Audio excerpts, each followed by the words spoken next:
दुनिया में मौजूद तमाम धातुओं में से सोना सबसे ज़्यादा कीमती है। क्या आपने कभी ये सोचा है कि आखिर ऐसा क्यों है? क्यों हम सोने को चांदी के ऊपर या तांबे के ऊपर फोकियत देते हैं? अगर इस सवाल का जवाब मैं आसान लफ्ज़ों में दूं तो इसकी कई वजूहात हैं। इसकी सबसे पहली रीज़न ये है कि सोना वाहिद एक ऐसी धात है जो कि डिके नहीं होता, यानी कि अगर आप 1000 साल तक भी सोने को किसी जगह पर रखेंगे तो ये अपनी शक्ल तब्दील नहीं करेगा।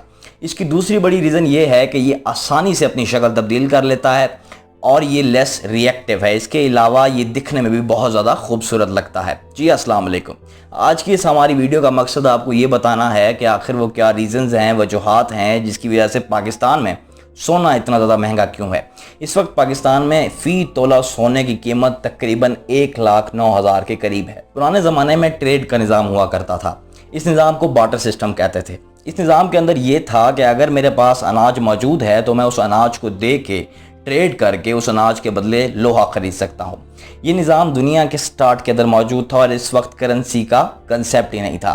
लेकिन इस निज़ाम ने माशरे में बिगाड़ पैदा करना शुरू कर दिया। कुछ चीज़ों की ज़्यादती हो गई और कुछ चीज़ें कम होना शुरू हो गई, जिसके बाद ज़रूरत हुई एक करेंसी की। इस वीडियो को बनाने का मकसद आपको करेंसी की एवोल्यूशन को समझाना नहीं है, लेकिन बेसिक आपको कंसेप्ट आपके जहन में बिठाना बहुत ज़्यादा ज़रूरी है कि किस तरह से हमें एक करेंसी की ज़रूरत पड़ी। यहाँ से हम सीधा चलते हैं क्लासिकल गोल्ड सिस्टम की तरफ। अब ये वो दौर है जहाँ पे सोने को करेंसी के तौर के ऊपर इस्तेमाल किया गया। इसके अंदर ये होता था कि तमाम इंटरनेशनल पेमेंट्स गोल्ड में की जाती थी और इससे ये था कि एक कंट्री अपने पास उतना ही जो करेंसी का रिजर्व रख सकता है जितना कि उसके पास गोल्ड है। अब इस तरह से क्या होता था कि इन ममालिक के दरमियान क्योंकि ट्रेड गोल्ड में होती थी तो जो आपका फॉरेन एक्सचेंज रेट था वो भी स्टेबल रहता था। कंट्री का पेमेंट ऑफ बैलेंस रहता था और उसके पास उतने ही रिजर्व होते थे। जब कोई मुल्क बहुत ज़्यादा सोना एक्सपोर्ट करना शुरू कर देता था तो उस मुल्क के अंदर जो करेंसी रिजर्व्स थे वो कम हो जाते थे, जिसकी वजह से उस मुल्क के पैसे की वैल्यू बढ़ जाती थी और इन्फ्लेशन कम होती थी।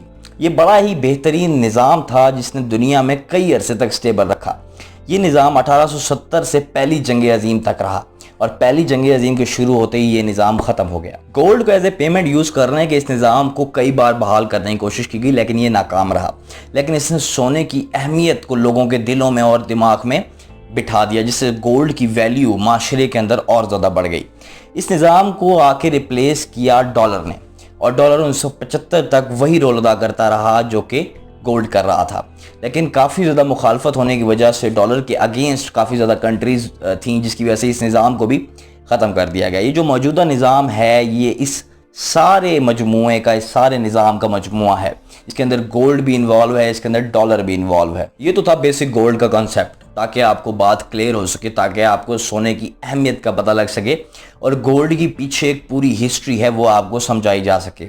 अब हम बात करते हैं कि वो क्या रीज़न्स हैं स्पेसिफिकली जो पाकिस्तान में सोने के रेट को बढ़ाने की वजह बन रही हैं। इस मौजूदा निज़ाम में सोना सप्लाई और डिमांड के बेसिक प्रिंसिपल के ऊपर काम कर रहा है। क्योंकि इस वक्त दुनिया एक नेचुरल डिज़ास्टर की जद में है तो पैसे की वैल्यू, रुपये की वैल्यू नीचे जा रही है। लोगों का पैसे के ऊपर से एतबार उठ रहा है, तो लोग जो हैं, जो इन्वेस्टर्स हैं, वो एक ऐसे एसेट के अंदर इन्वेस्ट करना चाहते हैं जो कि रिलायबल हो। तो इसलिए गोल्ड के अंदर इन्वेस्ट किया जा रहा है और गोल्ड की जो डिमांड है वो बहुत ज़्यादा ऊपर जा चुकी है, जिसकी वजह से पाकिस्तान में सोने का रेट बहुत ज़्यादा बढ़ रहा है। सोने के रेट के उतार चढ़ाव की जो दूसरी रीज़न होती है वो होती है लोकल मॉनेटरी पॉलिसी। अब पाकिस्तान के अंदर क्योंकि रिसेंटली इंटरेस्ट रेट को गिराया गया है तो इसकी वजह से जो इन्वेस्टर है जिसका पैसा बैंक के अंदर पड़ा हुआ है, क्योंकि अब उसको उस पैसे के ऊपर इंटरेस्ट बहुत कम मिल रहा है, तो वो क्या कर रहा है, वो अपना पैसा बैंक से निकाल कर एक ऐसी करेंसी के अंदर इन्वेस्ट करना चाहता है जो कि रिलायबल हो, जो कि है गोल्ड मौजूदा वक्त के अंदर। क्योंकि गोल्ड की डिमांड हमेशा ही हाई पे रहती है, तो जिसकी वजह से उसने अपना सारा पैसा गोल्ड के अंदर इन्वेस्ट करना शुरू कर दिया है। और जो एक और बहुत बड़ी रीज़न है पाकिस्तान में सोने के रेट के बहुत ज़्यादा ऊपर जाने की, इसकी जो तीसरी रीज़न है वो इंटरनेशनल मार्केट के ऊपर डिपेंड करती है।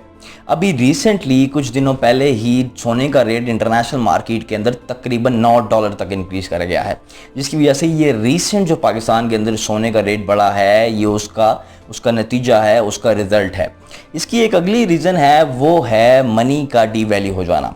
क्योंकि कोरोना वायरस के दिन चल रहे हैं, इन्वेस्टमेंट्स कम हो चुकी हैं, लोगों में रोज़गार ख़त्म होता जा रहा है, जिसकी वजह से हमारा जो पैसा है हमारी इन्फ्लेशन बढ़ने की वजह से हमारा जो पैसा है वो बहुत ज़्यादा डीवैल्यू होता जा रहा है, क्योंकि सोने की ट्रेड हम ज़्यादातर सोना हम बाहर से जो है ना अपने मुल्क के अंदर लाते हैं, जिसकी वजह से सोने का रेट बहुत ज़्यादा बढ़ रहा है। तो जी मैं ये उम्मीद करता हूँ कि ये सारा टॉपिक आपको बेहतर तरीके से समझ आया होगा। तो जी ये थी आज की हमारी वीडियो। उम्मीद है आपको हमारा कंटेंट पसंद आया होगा। अगर आप इस चैनल के ऊपर नए हैं तो सब्सक्राइब कर दीजिएगा। अगर आपको ये वीडियो अच्छी लगी है तो लाइक ज़रूर कर दीजिएगा। अगली वीडियो तक के लिए